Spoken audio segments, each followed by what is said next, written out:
historia que ya hemos conocido, que la hemos escuchado tantas veces, que la hemos leído tantas veces, que hemos escuchado una y otra vez predicarla. Pero recuérdese que yo tengo un lema muy mío, y es que yo digo que el hecho de que usted haya escuchado algo no significa que lo conoce, ni significa que sabe la realidad de lo que sucedió. Sí, que el hecho de que la gente conozca la historia o haya escuchado la historia, más bien no significa que sabe realmente de lo que pasó. Y la Biblia dice que hay un hombre, un jovencito, el antepenúltimo de la casa que Jacob había tenido ya en su vejez, llamado Joseph ben Jacob. Y la Biblia dice que él le cogió un cariño porque lo había tenido en su vejez. Y dice que Joseph ben Jacob era querido tanto por su padre que tomó su padre y le mandó a hacer una túnica, aunque la Reina Valera dice que él la cosió con sus propias manos.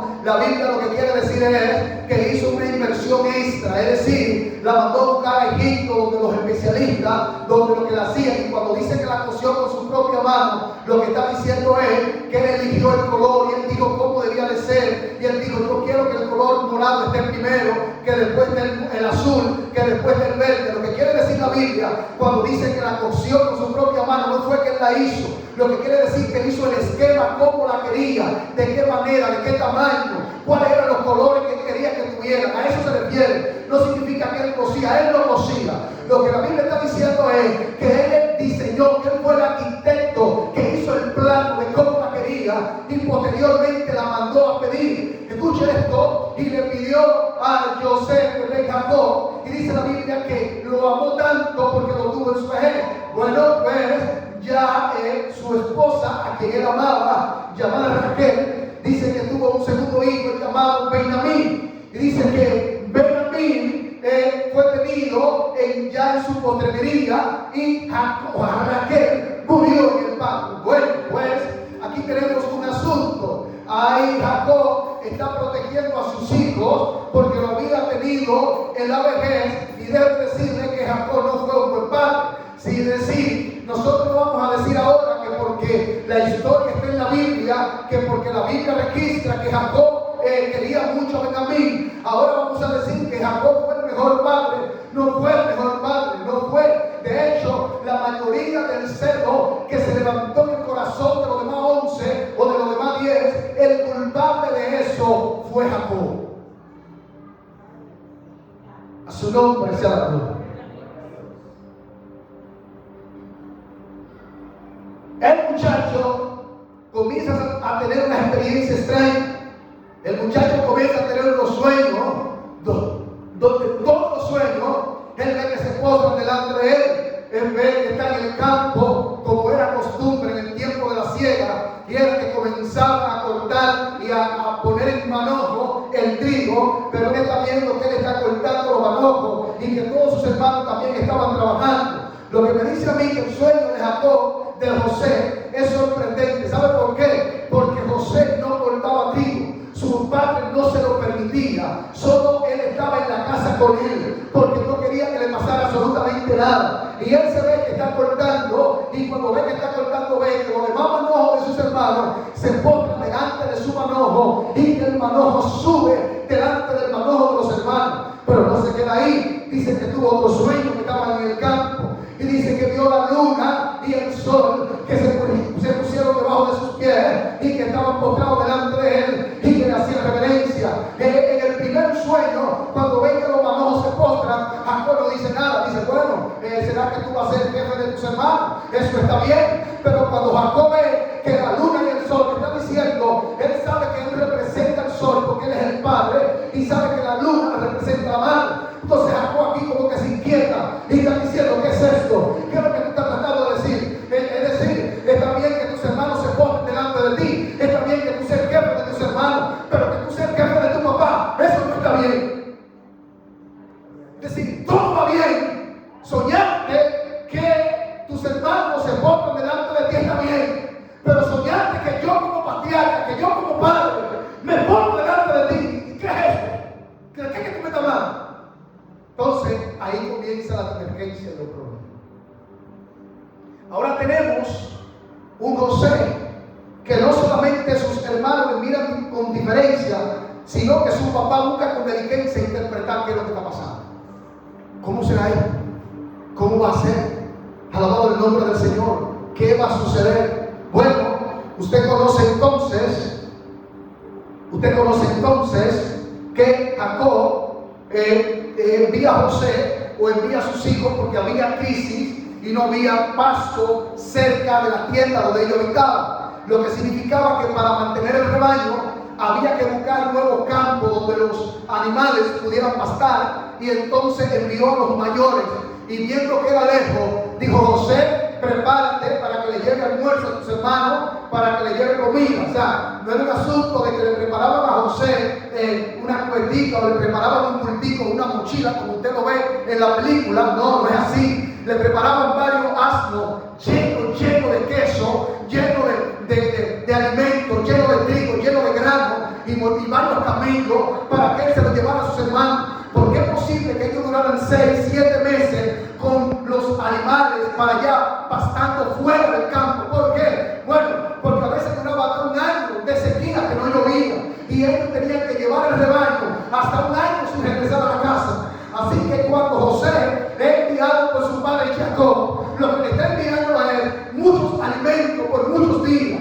Y dice que ellos llegaron, y cuando lo vieron de lejos, escucha esto: cuando usted y yo estamos en una crisis, lo primero que nos alegra es cuando vemos que alguien nos viene a dar la mano, cuando viene que alguien nos viene a ayudar. Pero si estamos llenos de odio, no podemos identificar la ayuda, sino que la ayuda la vemos como una amenaza. Cuando ellos vieron a José, debieron alegrarse porque dijeron: ahí viene el alimento, ahí viene el refrigerio, ahí viene nuestro hermano, ahí viene el sustento de la casa de mi papá. Pero al ver a José, al estar lleno de odio hacia su hermano, no vieron que le traía alimento. Lo que vieron era que venía el soñador, que venía el tipo que ellos iban a botar delante de él. Por tanto, su enojo no dejó ver la alimentación y la ayuda de su hermano, sino que dijeron: vamos a matarlo ahora, a ver dónde va a caer su sueño. Gloria a Jesús.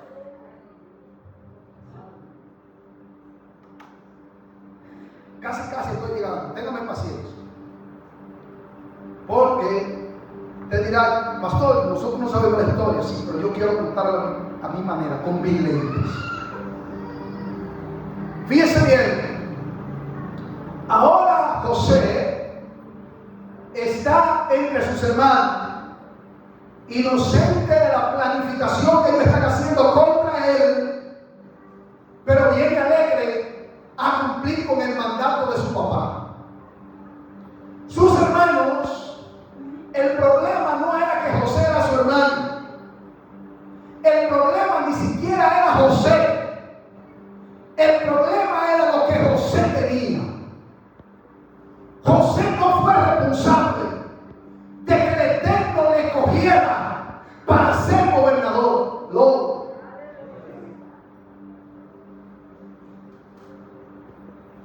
Yo le dije a Dios,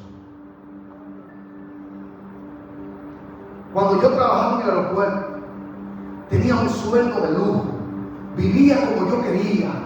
Y yo le dije a Dios: tantos hombres que hay por ahí, vagos, llama a uno de ellos, mándalo a él.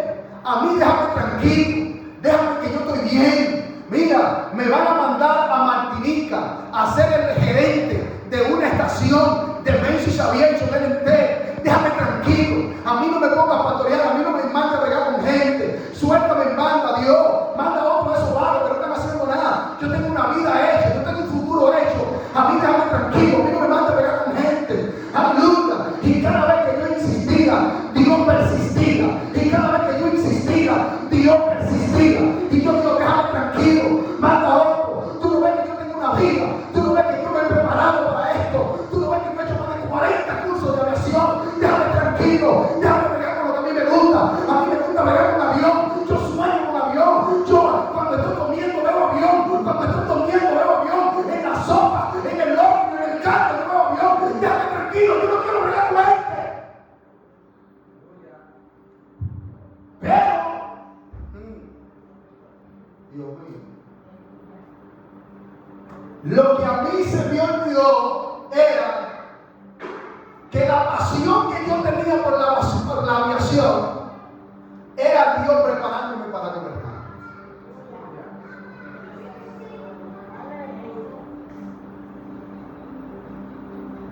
Cuando Dios te está preparando para gobernar, a Dios se le importa ponerte 20 años detrás de un mostrador, a bregar con todo tipo de gente indolente. Y tú dirás, ¿pero qué es esto? ¿Pero para qué Dios me pone aquí? Y allí yo tuve que manejar con todo tipo de gerentes, con todo tipo de pilotos, con gente enojada, con gente sin identidad, con gente que no sabía para dónde van y quiénes eran. Entonces yo no sabía, a diferencia de José, yo no sabía que la pasión que yo sentía por la aviación era para posteriormente Dios prepararme para el gobierno.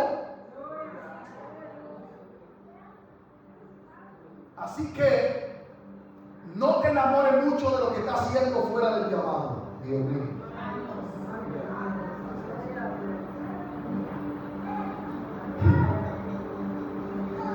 Y la Biblia dice que cuando José lo vieron, uno de sus hermanos, que siempre yo le llamo el intercesor, dijo: no, señores, miren, vamos a echarlo en esa cisterna. Pero el tipo había observado que la cisterna estaba seca. Los hermanos no lo sabían, pero él sabía que la cisterna estaba seca. Y le dijo: la cisterna se hacía para sacar agua para los animales. Yo le dije hace un momento, era difícil la lluvia, la precipitación era muy difícil. A veces duraba 1 o 2 años. Bueno, usted tiene la historia de Elías, que duró ¿cuántos años? 3 años sin llover nada. Y posteriormente dicen que algunos que se pegaron 3 meses más, es decir, tenía 6 meses sin llover más 3 años. Estamos hablando de 3 años y 6 meses que no había precipitación, que no había chubasco, que no había lluvia, que no había ni siquiera una harina, como le llama la gente. Escucha esto con cuidado. Y ahora él dice: no, vamos a echarlo a esa cisterna para que no le veamos morir. Y ojo que no ven, corazón que lo siente. Vamos dejando que se ahogue ahí en la cisterna. Aleluya. Y dicen que lo echaron en la cisterna, pero uno de ellos se percató que estaba seca y que el tipo no se ahogaba. ¿Y qué vamos a hacer con él ahora? Ahí viene una campaña de compradores, vamos a vendérselo. ¿Y quiénes son ellos? Ellos son los ismaelitas. ¿Quiénes? Ellos son los ismaelitas. ¿Y quiénes son los ismaelitas? Eran sus primos, eran los que venían de Abraham. En otras palabras, todo era un propósito coordinado finalmente para gobernar. Es decir, vienen los ismaelitas, vienen los descendientes de Ismael. Por eso la Biblia dice que cuando Agar, la princesa Agar, que era hija de un rey de Egipto, de Faraón, dice que cuando Agar iba de camino, porque Sara la botó de la casa, dice que Agar quería morir y que el hijo iba a morir. Y dice que un ángel se le acercó y le dijo: Agar, levanta ánimo, porque yo tengo un propósito con este muchacho. Él no va a morir. Mira un pozo ahí, bebe tú y dale agua de beber. En otras palabras, cuando Dios dice: tengo un propósito con Ismael, hay algo que yo estoy coordinando en el cielo.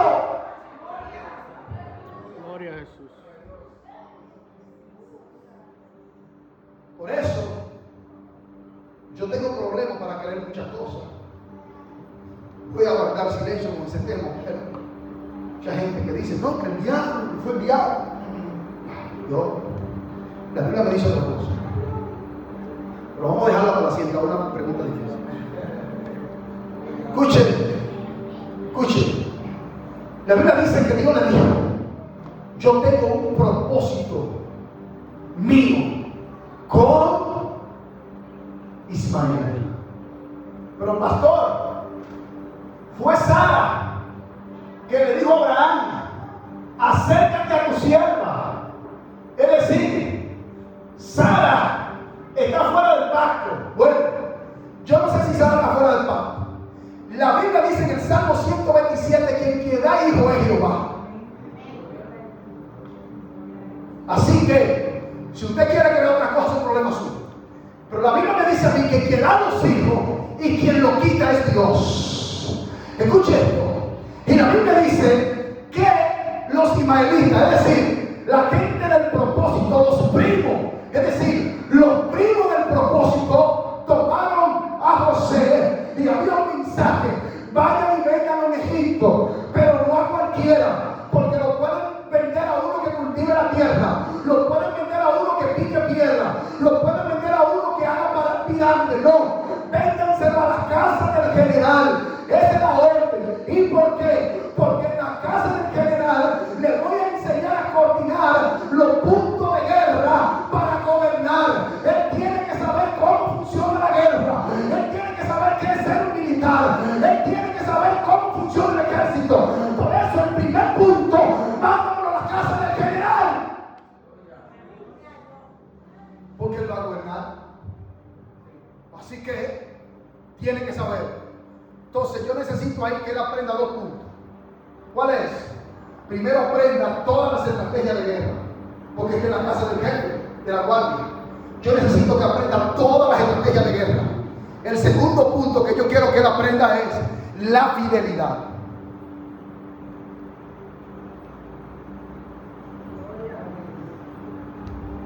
¿Pero cómo así? ¿Pero cómo la fidelidad? Sí, él tiene la oportunidad de acostarse con la mujer del jefe. Y yo le he explicado a usted que el jefe era un eunuco. La habían castrado. Por tanto, le habían sacado los testículos y la vesícula seminal. Se la habían extraído. Y donde se produce el esperma. Y déjeme explicarle eso, porque mucha gente podía interpretarlo de otro modo. No había erección en él. Y la mujer que estaba acostumbrada para saciarse a acostarse con los empleados, esa es una costumbre de ella, y lo chantajeaba. Y como el marido había tenido solamente por asunto de, recuérdese que en Egipto la homosexualidad se practicaba. Es decir, muchos hombres tenían una esposa para mantener el estatus, pero en realidad con quienes se complacía eran con jovencitos, como los romanos. Bueno, es muy duro hablar de eso ahora, a esta hora. Hay que tirar, pastor, son las 12 del día. Bueno, el asunto aquí es que no había razón para que el hombre no tenía oportunidad de saciarse sexualmente a su mujer. Lo que la mujer dice, y yo no quiero entrar ahí, porque dicen los rabinos, como Ben Sirá, que la belleza de José no se comparaba con ningún hombre sobre la tierra.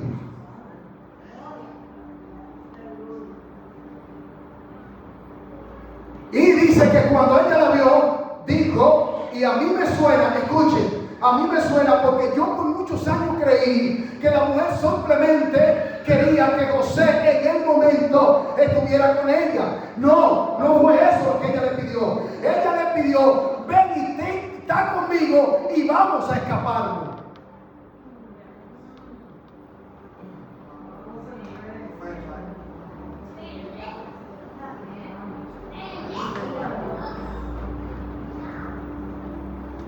Pastor, oiga la propuesta de ella. Señores, venga a la cinta una difícil. Venga. Oiga la propuesta. Como tú eres hebreo, vámonos donde el faraón no tiene jurisdicción.